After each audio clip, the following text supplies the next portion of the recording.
Assalamualaikum dan selamat pagi Bu Ria. Sebelumnya perkenalkan saya Davina Dia Utami, mahasiswa dari Universitas Pancasila, Fakultas Ekonomi dan Bisnis, jurusan Manajemen. Terima kasih sudah mengizinkan saya untuk mewawancarai Bu Ria lewat telepon pagi ini dan membantu saya dalam memenuhi tugas wawancara bersama manajer Wisnu Cahaya Label secara langsung lewat telepon. Waalaikumsalam, pagi juga Davina. Perkenalkan, saya Ria Widya-Suti, manajer Wisnu Cahaya Label. Saya senang bisa berbagi dengan kamu. Maaf ya hanya bisa by phone karena saya masih ada urusan di luar kota. Oh iya Bu, nggak apa-apa, sesenggangnya Ibu aja. Jadi gini Bu, saya ingin membahas permasalahan mengenai keterlambatan pengiriman yang terjadi di CV Wisnu Cahaya Label nih. Kebetulan kemarin kan saya sudah survei langsung ke pabrik ya Bu. Setelah saya bertanya kepada beberapa karyawan, masalah yang sering terjadi itu keterlambatan pengiriman ya Bu. Iya betul Vina, keterlambatan pengiriman ini memang menjadi salah satu masalah yang sedang kami tangani serius. Saat ini itu proses pengiriman kami cukup bergantung pada kesiapan produksi dan koordinasi antar bagian. Jika produksi mengalami keterlambatan nih, otomatis pengiriman juga terdampak. Apakah Ibu bisa menjelaskan alur proses pengiriman yang berjalan saat ini? Bisa kok Vina, biar Vina ngerti juga ya. Jadi proses ini dimulai dari penerimaan order dari pelanggan oleh bagian marketing. Order tersebut ini kemudian diteruskan ke bagian produksi. Setelah produk ini selesai dibuat, tim gudang akan melakukan pengepakan, lalu bagian logistik ini menjadwalkan pengiriman. Kami ini menggunakan armada internal dan juga mitra logistik untuk pengiriman luar kota.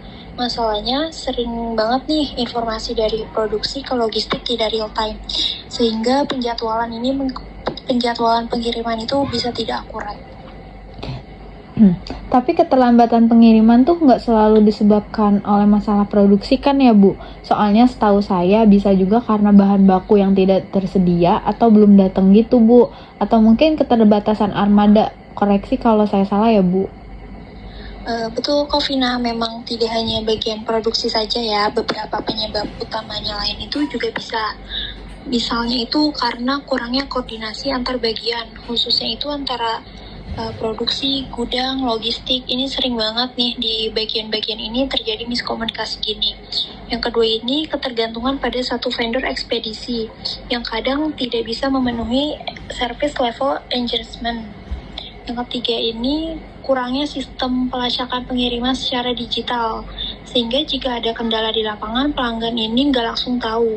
Kebetulan memang di kita belum menggunakan sistem pelacakan pengiriman. Baik Bu, terus biasanya berapa lama keterlambatan terjadi?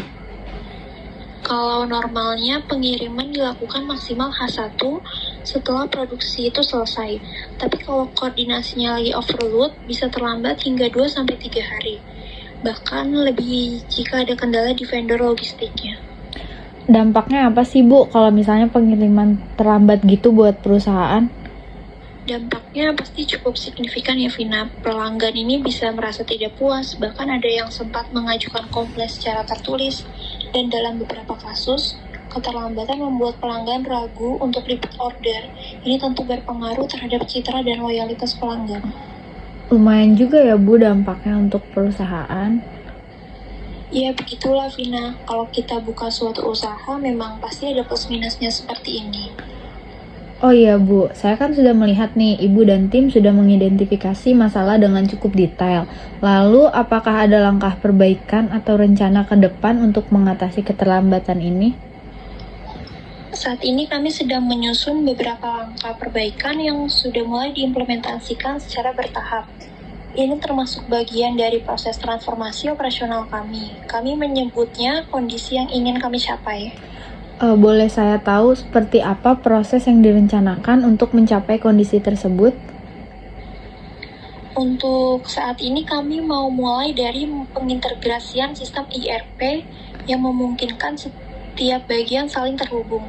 Jadi status produksi bisa langsung dipantau oleh bagian logistik dan marketing secara real time. Jadi tidak ada lagi nih informasi yang telat atau tumbang tindih. Lalu kami mau menambah kerjasama dengan beberapa vendor logistik lokal sebagai cadangan jika vendor utama ini overload.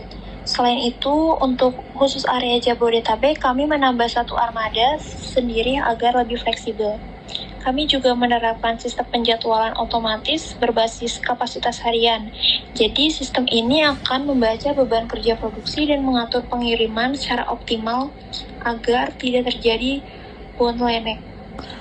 Lalu yang terakhir, untuk meningkatkan transparansi, pelanggan akan menerima notifikasi via email atau WhatsApp jika terjadi keterlambatan, lengkap dengan alasan dan estimasi waktu baru. Langkah tersebut terdengar cukup sistematis ya Bu, tapi apakah sudah mulai terasa dampaknya untuk perusahaan? Sebagian itu sudah terasa dampaknya. Keterlambatan turun sekitar 30%, masih belum ideal, tapi trennya membaik. Target kami itu adalah menekan angka keterlambatan menjadi di bawah 5% dari total pengiriman per bulan. Apakah ada tantangan dalam implementasi proses ini, Bu? Tentu ada dong, Vina. Salah satu tantangan terbesarnya adalah perubahan budaya kerja. Nggak semua karyawan itu terbiasa menggunakan sistem digital. Jadi kami harus adakan pelatihan dan adaptasi. Selain itu, investasi awal untuk sistem ERP dan tambahan armada juga cukup besar. Menurut saya itu tantangan yang umum dalam transformasi operasional sih Bu, tapi langkah-langkah yang Ibu ambil sudah sangat tepat. Terima kasih Vina, saya harap dalam 6 bulan ke depan sistem ini bisa berjalan secara Semoga ya Bu.